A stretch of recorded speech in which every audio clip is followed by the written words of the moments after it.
What's up, Rockstars? Welcome to another news video. I have some huge announcements, some big reveals to show today. There's going to be a lot, and at the very end, we're going to discuss something that I'm going to be investigating. I'm going to be trying to get down to the bottom of a lot of your fears around a certain campaign. How true are they? How founded are they? I'm going to try and get to the bottom of it.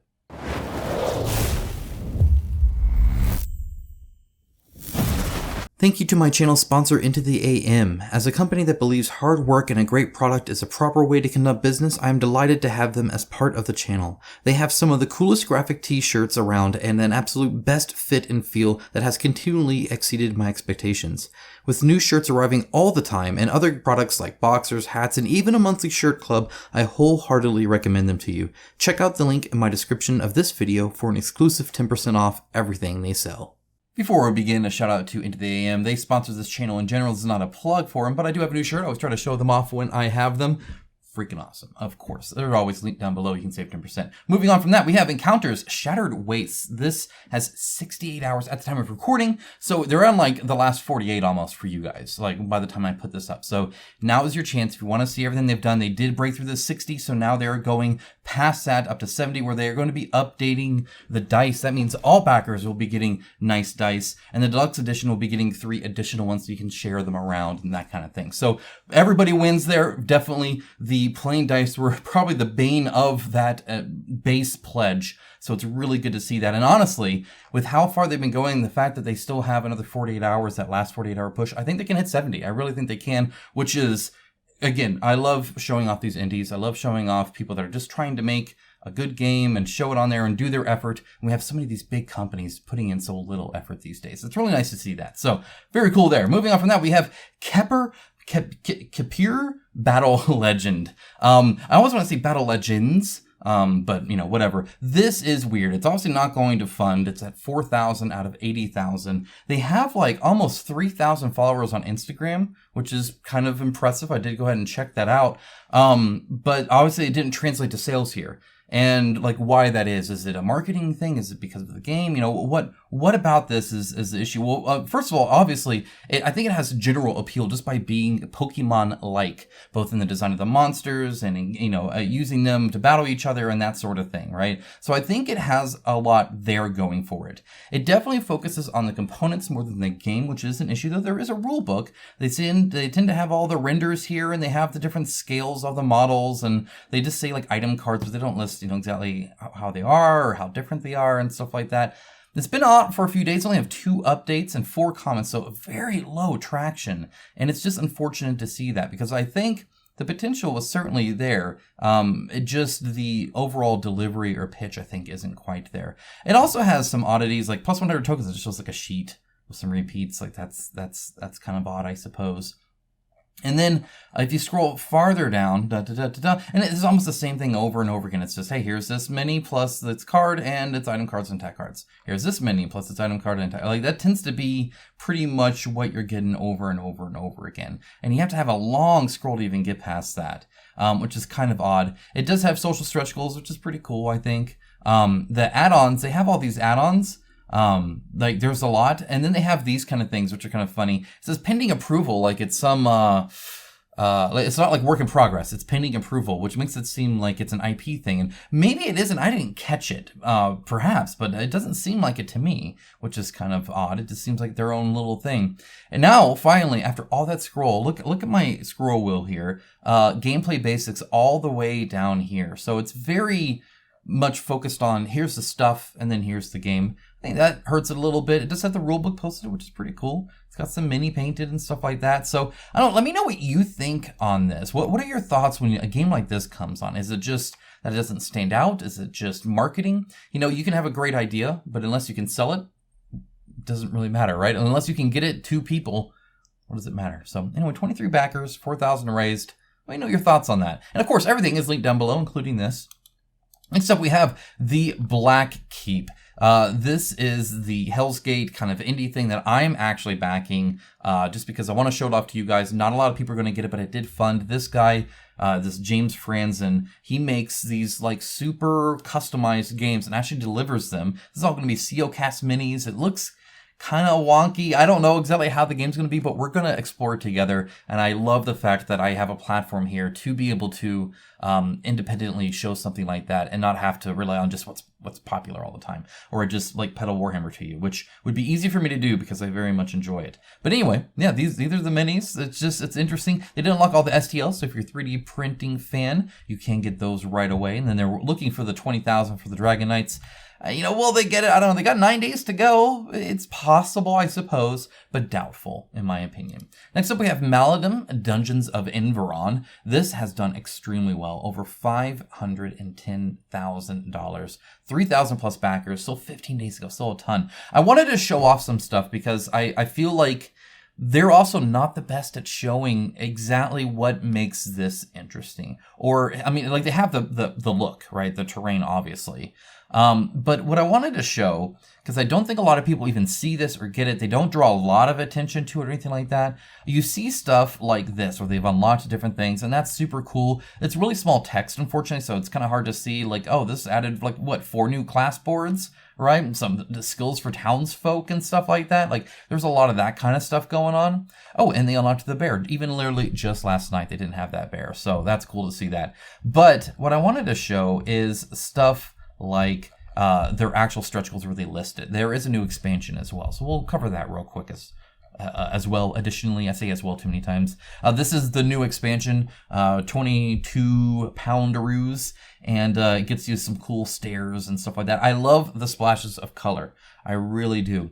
The overall world is very like drab. I think it's probably the best way to say it's very worn and lived in and mucky, and so to have a little bit of that bright blue and red and the bright fires and stuff like that, like, really appreciate that. Look, it's actually shiny, it's actually clean. It's like the only thing that's clean in this whole game, so I dig that. I think that's a solid addition.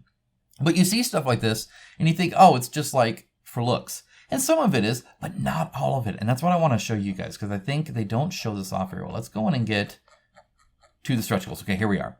Okay, so in this, right, you get stuff like this prison cage. That's going to be a legit thing in the game. They show stuff like this. Okay, so here's a prison cell where the cell door actually opens. Again, gameplay, right? Or one of my favorites here is actually this. Look at this, is a wall with a hidden doorway. And then, so you can actually like bust through the wall and find an escape room or an extra room or whatever it might be. You can theme that around a lot of stuff. So it just looks like a wall in that big stretch goal thing. But if you look at it, it's actually a secret chamber that is actual, like, cool, right? It's not just stuff to make it look, I mean, some of it is like this, okay, ruined wall and stuff like that. But a lot of it actually has that gameplay, which I think is super cool. I really do like that. I think that's awesome. So a lot of cool stuff. Definitely doing well there. That's by Battle Systems. They're on a high horse right now. Townsfolk Tussle, Found Neighbors and Odd Jobs, again, also doing incredibly well. 700,000, 5,500 plus backers, still 60 days ago. Well earned. They did what they needed to do. They actually did it like really rough. This is Panic Roll. They were indie and they ran the campaign, and then that was like it. Like there wasn't some long pledge manager or anything like that. It was, okay, you guys helped fund it. Let's get the game. Then let's come back. And then let's do something, a little bit bigger and like this. Now, will they continue to do that kind of really tight scope, or will this kind of be more traditional? I'm not actually sure on that, so that'd be interesting to see. Their stretch goals are very, very easy to manage, so they're very, again, tight on that scope, which means a tighter game, hopefully, and that's great. But it also makes it kind of boring. So if you look at like their stretch goals, they have great new stuff. And again, I'm going to have a review of this out soon. I'll even have a gameplay video out that I'll be able to link to you guys. But on this, the stretch goals are just like one item, right? Like you literally unlock like, okay, that item card was added. Good job, guys. Oh, now we got that one. Good job, guys. Oh, we got an alternate version.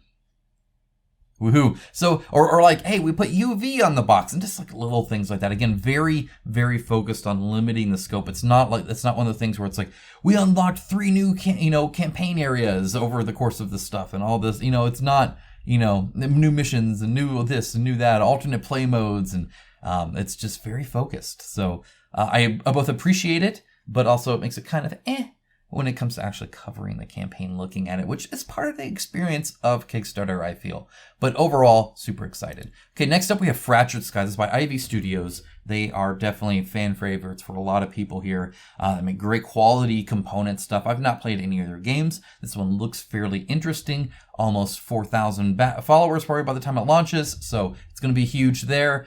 This will be on April 11th. I don't know really too much more about this except what it says here. Fractured Sky puts you at the helm of an airship expedition to recover fragments of a magical falling star. Sounds fairly Euro to me. That sounds like you're just gathering resources, but very cool theme. Next up, we have Creatures from the Rift. This is a 3D STL thing. I just wanted to show you because they have some fantastic models for you to kind of take a look at. And I know you guys enjoy this as much as I do. If you have a 3D printer, that's definitely something to look forward to. They got some cool monsters, so feel free to check that out. All right, now, guys, this is a big one. So this is the 100th update for Aeon Trespass Odyssey. And as you can see, it's coming back on Kickstarter 5/16. Now, before we move on from that, I think it's very interesting and very smart of them to announce a date after we hear Senkokushin is indefinitely postponed. While I don't view Kickstarter as a zero-sum game, by all means, I don't. I don't think they're in direct competition like that, or it's this cutthroat thing where you got a backer, therefore I didn't get a backer. However, there is cross overlap between some, and we only have a limited set of money to give out, right? So if this was to launch alongside Senkokushin and alongside Celestial, like that would be like just too much, right? You would have to start picking and choosing, what am I late pledging versus what am I not? Am I not going in on all of them and instead, or am I going in on all of them but not all in on any? Or am I only going all in on one? I think it's smart to kind of play nice with each other when it comes to the timing of releases. So this, I think, was fairly smart. I think it was good to kind of take a look. I'm of course assuming they were taking a look at Senkokushin, but I feel if they were smart doing it. Like that makes sense. Like we can't go all in on Senkokushin and all in on this and all in on, it just, there's only so much, right? So anyway, 5/16, so coming out quick. This is a reprint with a few minor changes, but honestly, they said they're pretty happy with ATO. It seems most people are pretty happy with ATO. In fact, they showed a picture here. It's at a 9.3 on Board Game Geek, so that's pretty cool, and I think well earned. It's again, like, the proof's in the pudding, right? So the reprint is mostly just a reprint. However, they do have the 12 Sins of Herakles to come with too. Now, this is a standalone sequel. Now, how much of a sequel it is, I'm trying to determine a lot of stuff with that. I'm going to be doing a details video for you guys to really kind of fine tune what it is. But it says right here, 1 game, 4 seasons, 12 sins. So it's a true open world where they're going to have a huge region, or it's in multiple regions that all fit together that you can just freely travel across. They're all interconnected. And in fact, 12 regions, so 1 per or more, question mark. In other words, yeah, there's going to be more. No timelines. So in ATO, you're very much like the urgency super there. And what they're saying here is like, hey, you can just travel and go around everywhere. That's not to say that there's no urgency. However, they're still going to be doing stuff via cards that things happen. And with the annals, like, time still passes. And so if you're there or not, like that's going to happen. I personally love that and wish more video games even did that too. Often, like, things just sit around for the main player to come along and it's, oh, suddenly now they're here. It's like, I thought you were 30 hours ago, you were saying, hey, it's imminent, but I went and like collected chickens for 20 hours and now I'm back here and now suddenly they're here. Like it'd be great to come in like, oh crap, they actually did come and like ransack the city or whatever. So super cool that they're doing that, but they're going to be using story cards, doom cards, exploration cards to put stuff on the annals that will then kind of like progress things. As far as travels go, it's definitely you don't have that nice ship to go with, right? Which is one thing, but they're definitely being able to fast travel as needed, especially later on, and per region in a thematic way. They redacted a lot of it, right, to kind of keep the mystery up, which is fun, but that's essentially what they're doing there. Then they have, of course, a whole bunch of other stuff, which is really, really cool. And then they also have 2 boxes they want to show. As they said, everybody loves a big white box, right? Right? Yeah, no, obviously not everybody, but they're doing different things. I personally like number 2. I think it stands out a bit more. I love the kind of low to the ground with the grass coming up and the big monster there. This one's a bit more obscure. I think it fits ATO very well, especially with the snails and stuff like that. But it's a little bit more unassuming, and for people who don't know, I think it doesn't say as much as something like this. So there's that as well. But yeah, a lot here, guys. I mean, it's going to be big for sure. So excited to see that. Most definitely. Now, I actually have a little thing to show you guys. If we look here, we can see, remember I teased this right here. That's what I had. Well, here is the final picture. This is one of the characters you can play. And yeah, looks freaking cool. It's got like this mask thing going on here. I got little fuzzies falling off me. All sorts of craziness. The detail on that wood looks great as well. Definitely dig that. And what's interesting to me, if you look here, like this natural wood like branches, but then he has these like little gemstone things in it too. Kind of interesting there. I really like seeing little bits of that. And notice, no, it's not a Titan you're piloting here. This is something different, right? So very cool to see that as well.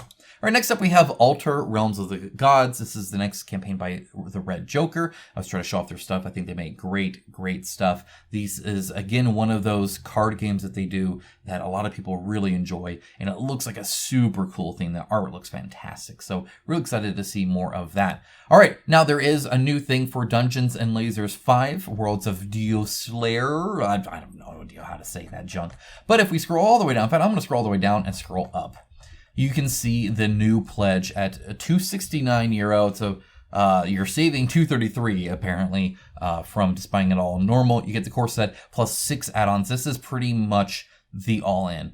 This is all reprint stuff, so it's legacy, right? So you are pretty much, as far as I can see, getting just about everything. Now, will that be an all-in? I don't know. They don't call it an all-in. They're very smart in that regard. But either way, definitely a ton of stuff there. I've shown this off. 400 plus minis, less than $1 per model, and they're all Hips miniatures. Take that, Games Workshop. Like, really good stuff. All right, finally, the thing I was saying I was going to do. This is Dawn of Madness. If you recall, in my last video, I showed off some more Celestial, and a lot of you voiced concerns about Dawn of Madness, which I think is totally legitimate, right? Before I go into this comment, which I actually responded to. And again, I am community driven here, guys. I'm right here with you guys, really trying to like be with y'all and not like view from the outside, right? Instead, it's us and them, not us and you guys, if that makes sense. So definitely trying to make sure to answer your guys' questions and help you guys out. So one of the issues with Dimension Games is Dawn of Madness. I'll explain the situation briefly, but this is more of a future video thing. They came out with Deep Madness, did great. Came out with Dawn of Madness. It was not a great prototype experience, and they had to essentially redo the game. Think of it as Trudvang Legends, right? Same kind of thing for Come On, where like, hey, we made this game, and then we found out it's kind of poo, so let's make it better and take in all that stuff and change things. But obviously that takes a lot of time to be able to do, especially if you don't work on it very often. We'll talk about a lot of that. But either way, then they've reprinted Deep Madness, I think almost three times now. They came out with Twisted Fables once, and then a second time as well. So they've delivered everything but this. So it reminds me a little bit of Chronicle X from Archon Studio, the people who are doing this. They're beloved for Dungeons & Lasers. They do great communication now. They print their own stuff, which helps them out a lot. But for a time, Chronicle X was just this like black sheep that they only worked on begrudgingly as they did other stuff, right? And it almost feels the same way here. It kind of reminds me of Storm Thunder a little bit too. And we'll discuss everything. But either way, they're kind of prepping now Celestial, their first new game since Twisted Fables that I previewed like in 2019. Like it's been in development for a while now. But they haven't delivered Dawn of Madness, and they're still not ready to deliver Dawn of Madness. So there's a lot of questions around that I hope to answer. One thing that Ragnar brings up here, and I really appreciate his effort in doing this, because I feel it's more effort than a lot of what we're getting from Dimension Games, is the timeline here. And you see the kind of the spinning plate. I call it a spinning plate, right? Where your stuff's happening, but you're just kind of like telling people what they want to hear, right? Or showing them what they want to see. Again, I've talked of Lazy Squire Games doing the same thing with Storm Thunder, where it's like, okay, it's been a month and you showed me 3 new minis. Like, I don't know what, so stuff like that, right? This communication is an issue. And in fact, this is so much more organized. I talk a little bit about this here, but really what these companies need when it comes to especially late projects. Again, when things are all hunky-dory, you're right. You don't really need to pay attention to it. But when it's not, that's when it's important. And the problem is even if you don't have to share it, that doesn't mean you don't have it internally, because one of the ways to keep things on track is to track things, right? We're talking KPIs, we're talking milestones, we're talking breaking up an update per the milestones and really showing progress on every single thing and what's going on so that backers know. And it's just so confusing here. It's a mess. So I'm going to be talking to Dimension Games. Get to the bottom of it. I'll let you guys know what I come out from that, but just know that I am totally working on it, and I hope to share that soon with you guys, as well as the Celestial Details video. We've seen a lot of minis, haven't had a lot of gameplay stuff. I actually have access to the rulebook, so I'm going to read it, and I'm going to try and let you guys know. I'll be working with them as well to try and get pictures of stuff and whatnot to really kind of explain, here's what Celestial is, regardless of Dawn of Menace and any of that other kind of stuff. All right, guys, that's it. That's all I had. If there's something else you want me to look at, if there's something you want me to investigate, please let me know down in the comments below, or reach out via email or Discord or Patreon or anything like that. If you can find me there, I'll listen. Would love to hear from you guys. Again, these are all for you, and I do appreciate it. Have a great rest of your day. Take care. Bye, guys.